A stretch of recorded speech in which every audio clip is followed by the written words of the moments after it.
Don't just live for tomorrow, or just live in yesterday. Just be glad for all you have that's in today. And though you've come through many obstacles. Hey everyone, Connie here, and welcome to my blind reaction to Kipo and the Age of Wonder Beast, Season 3, Episode 4. So last we left off, we kind of split the party. Kipo is working on reforming Scarlemagne, and it seems to be making progress, as well as helping the Alliance gain new members through, helping Scarlemagne, helping him just be better and nicer and at least try to quell the fears of some of the other tribes.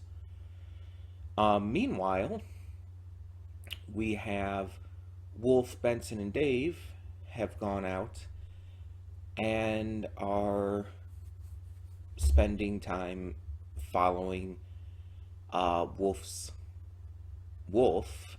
sister from the flashbacks before.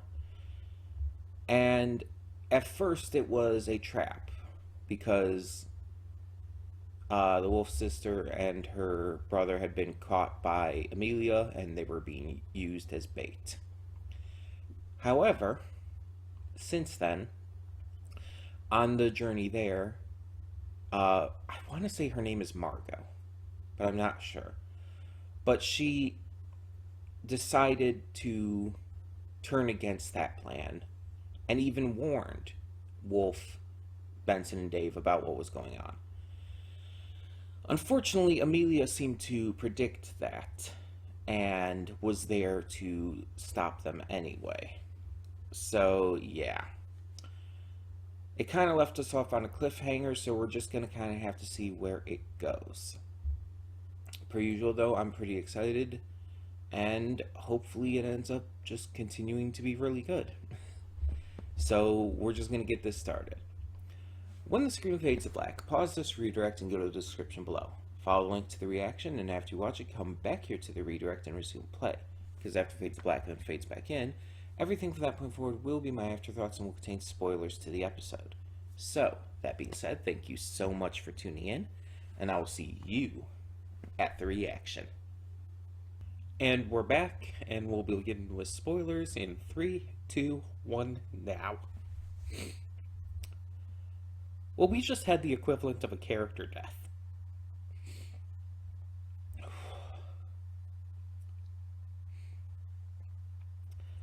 I was...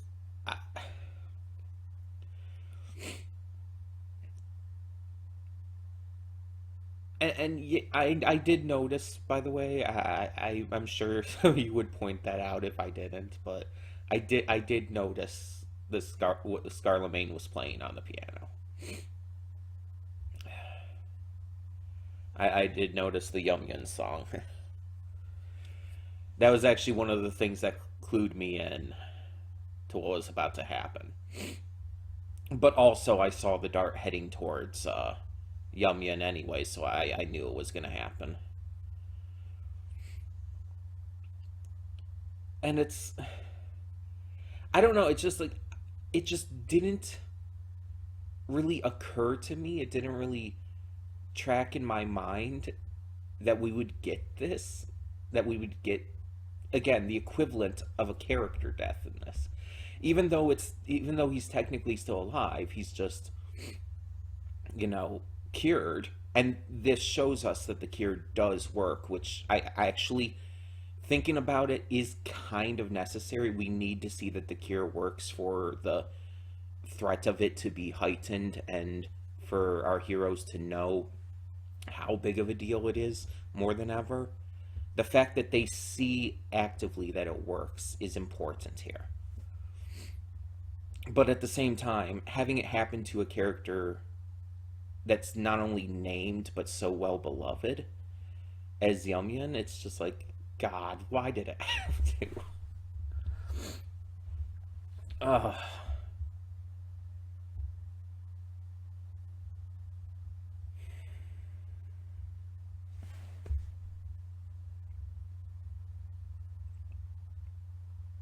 it's a lot to handle.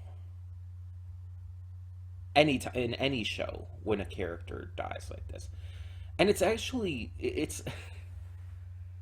it's almost kind of surprising every time it happens in a cartoon like this. Like even though I know like this is a Netflix series and everything, it's still somehow surprising to show like a character something like this, something this dark and sad, because I don't know, it's just a lot of shows, a lot of cartoons veered away from that for so long. So now when it does happen more consistently in modern day shows, it just fucks me up because I'm not used to it. I've seen it in like adult series and movies and stuff, but I don't know. It's just because this is marketed towards a generally younger audience, um,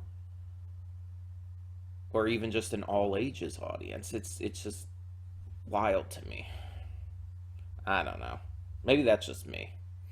I know there's plenty of shows that do this kind of stuff that have character deaths and stuff. I mean, She-Ra is another one from Netflix alone. But still,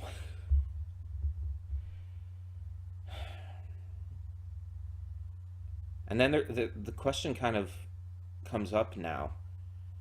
What's going to happen with the Timbercats? Is Yummy and Second in Command going to take over? I can't remember her name. But that's what I would have to assume. And like they still like have Yummy in there. He's still alive. He's a kitten. He's a real cat, but I assume they're just going to take care of him like a pet, which has got to be fucking weird. I'm sorry, it does. Um, I I I didn't entirely know what to expect from the infiltration and rescue there, but it's just I just kind of didn't expect um expect that.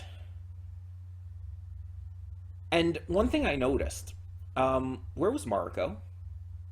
Margot wasn't tied up with them, despite having clearly betrayed Amelia and shown her true colors to to the others. She tried to help them, yet she was. What happened to her? I genuinely don't know. Knowing Amelia, she's probably caged up somewhere, but still, I genuinely don't understand why we didn't get any follow up on that. Maybe we still will. Maybe we still will. So I'm kind of just holding out hope at this point for conclusion to that storyline. And let's talk about Scarlemagne in this. Scarlemagne, his growth and, just redemption is clearly being set forth here. Like, yeah, we knew it was coming anyway, but it's really being hammered in, and we're seeing it progress as the season goes on. He's gonna, based on how they're pacing this out, he's clearly going to be a last minute addition that's going to help our crew, our alliance, take down Amelia. He's gonna be the true linchpin in that. So I'm definitely interested to see more of that, because even in this, it's like he helps out Song. She's trying to communicate, but because of the mute side of her, she can't. No one understands her. So he helps charade it out. He helps figure out what she's trying to say, write it down, and even delivers the message. And he wants one favor in return. The entire time I'm thinking, okay, what's this favor going to be? What does he want? He says he doesn't want out. So what does he actually want? And we find out he just wants a piano to play. because he's been sick of all the banjo music, because I guess he just doesn't like banjo music. So he just wanted a piano, because we know that he likes to play the piano. Okay, it's like, you helped out drastically here, dude. I think you deserve a piano. um, and then when we see Kipo hug her mom and everything, you see the reaction that comes from Scarlemagne from that. Like, that was very much noticed. And so it's like, okay, yeah, I can see what they're doing here. I can kind of see the development that they're giving to him and everything. And I'm waiting for it to really come to a head. So yeah, that's pretty interesting in and of itself. Mulholland was someone I didn't expect to see here. Though it kind of worked out. Zane was sneaking in to deliver the message about, Kipo's friends being captured. And he ends up getting captured himself. So our heroes use Mulholland to get all the information out of him without even really needing to worry about interrogation. Because, he could just go inside Zane's mind and find out everything he needs to. So they do this, they find out all about the plan, and in the end, Mulholland decides to leave, just because it would be extremely dangerous if he got cured. As was saying, if he got into the water supply or rainwater or anything like that, after being cured, or in the process of even being cured, it could spread the cure to all the mutes around, and that would be bad. So he's, in order to save and protect everyone, choosing to leave. And I feel this might be the last we see of Mulholland. It felt very finite. It felt like a goodbye. So even after Amelia is obviously defeated, I don't think we're going to see him again. I think this was Mulholland's farewell to the series. And if that's the case, he was a cool character. Like, he was definitely a cool character. He was fun, he was entertaining, he was a nice guy, and he was helpful in multiple occasions. So yeah, I enjoyed that. I enjoyed seeing, like, Kipo getting to try out the plan multiple times through his dream world, getting to try and figure out exactly how to handle things. And yeah, it was great to see. Zane is in an interesting predicament, though. Let's go back to Zane for a moment. Zane is being kept hostage there, but at the same time, is it just me, or is there a hint that he might be redeemed? Like, that might just be me. But there were, like, little hints in this, like, that maybe they could get him on their side by, being nice to him and stuff. Like, even at the end, when they're listening to the piano music, Mondu passes over one of the cheese curls to him. And it's just like, there were little hints in this that are, like, making me think, like, oh, are they gonna get him to their side and use that against Amelia? That would be interesting, would it not? But I guess we'll have to see regarding that. But the big thing here definitely is the fact that our heroes now know that the cure works. And all Amelia needs is a little bit of Kipo's DNA. Not even a lot, and it can be taken from pretty much anything, it appears, like even just bits of fur. So that's a problem. And it's almost impossible for them to worry about cleaning up after everywhere they go. So I'm just wondering, like, how are they going to make sure this works? They have to be very careful about sending Kipo into future situations, or, Kipo going herself. because they're going to know now that she is the secret ingredient, basically, for this cure. So they got to be very cautious about that. But yeah, we'll see how it goes. I hope we will get like a direct